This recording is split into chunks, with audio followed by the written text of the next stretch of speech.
Break के बाद आपका फिर से स्वागत है। हम चाहेंगे हमारा कैमरामैन सबसे पहले आपको दिखाएं कि ये इस जगह को देखिए। यहाँ पर कई सारे पौधे लगाए गए थे लेकिन वो हुए ही नहीं। यहाँ तक इन्होंने कहा कि हमें दोबारा यहाँ फसल का रोपण करना पड़ा है, बुआई करना पड़ा है, यानी कहीं ना कहीं खर्चा जो था वो बढ़ा है।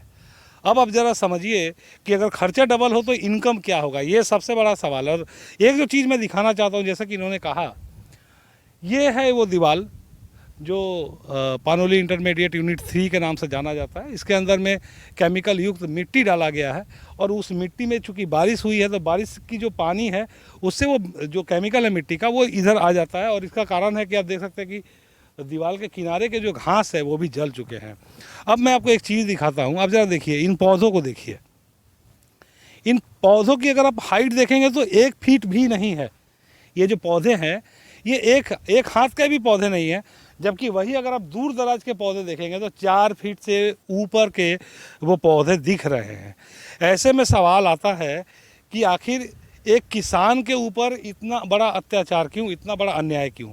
आज जो इनको ये तकलीफ़ या समस्या झेलना पड़ रहा है, दरअसल इसका जिम्मेदार कौन है? क्या ये कंपनी जिम्मेदार है या फिर वो सरकारी तंत्र जिनके हाथ में इसका अधिकार दिया गया है कि कोई भी कंपनी लापरवाही ना करे और बावजूद इसके ये लापरवाहियाँ हो रही है? आप क्या मानते हैं सर कि ये लापरवाही कौन कर रहा है? सर ये लापरवाही पहले तो कंपनी की है। कंपनी शायद फार्मर को परेशान करने के लिए ऐसा कर रही है, शायद अपने पैसे ज़्यादा बढ़ाने के लिए ऐसा कर रही है, या कोई उसके ऊपर किसी का हाथ होगा तो कर रही होगी।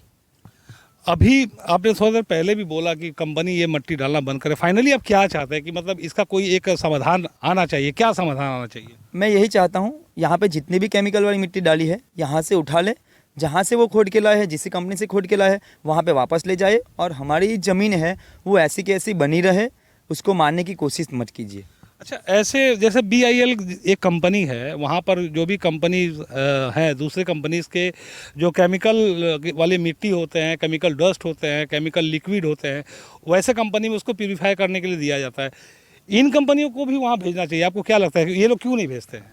सर वहाँ पे जाएगा तो शायद उन लोगों के पास पैसा लिया जाएगा, ऐसा सब कुछ होता होगा, इसीलिए वो लोग अपने 2 नंबर के धंधे के चलते हुए यहाँ पे बहुत बड़ा कोट बना के किसी को पता ना चले, इसलिए यहाँ पे केमिकल डाल रहे हैं ताकि आजू बाजू वाले फार्मर को ये नुकसान हो। अभी इन्होंने एक बहुत बड़ी बात कही कि वहाँ पर जाने पर पैसा लगेगा, तो कहीं ना कहीं अपने पैसे को और कंपनी के पाप को बचाने के लिए वो लोग शायद वहाँ नहीं डाल रहे। लेकिन ये सवाल बड़ा अहम है कि आखिर इस जगह पर जो चीज़ हो रही है, आप देखिए कितना नुकसान है। एक बार फिर से दिखाना चाहूँगा मैं आपको। अब जब देखिए ये पौधों की जो हाइट है वो नहीं बढ़ी, पत्ते जल रहे हैं, पत्ते खराब हो रहे हैं, पत्ते पीले पड़ गए हैं, सूख गए हैं, जड़ भी कहीं के सूख चुके हैं, कहीं तो मिट चुके हैं पौधे।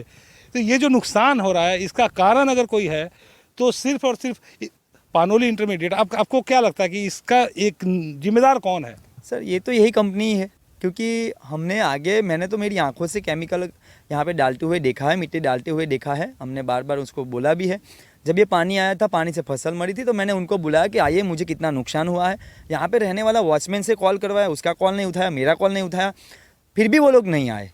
आपके जो ये फसल बर्बाद हुई इसके लिए उन लोगों ने कोई कॉम्पनसेशन नहीं दिया आपको? कुछ नहीं। मैंने उनको दिखाने के लिए बुलाया था कि आपके पानी से हमारा कितना नुकसान है, वो आके देखिए। मैंने ऐसा नहीं बोला कि आप मुझे फसल के पैसे दीजिए, बस जो नुकसान हो रहा है उसको रोकिए।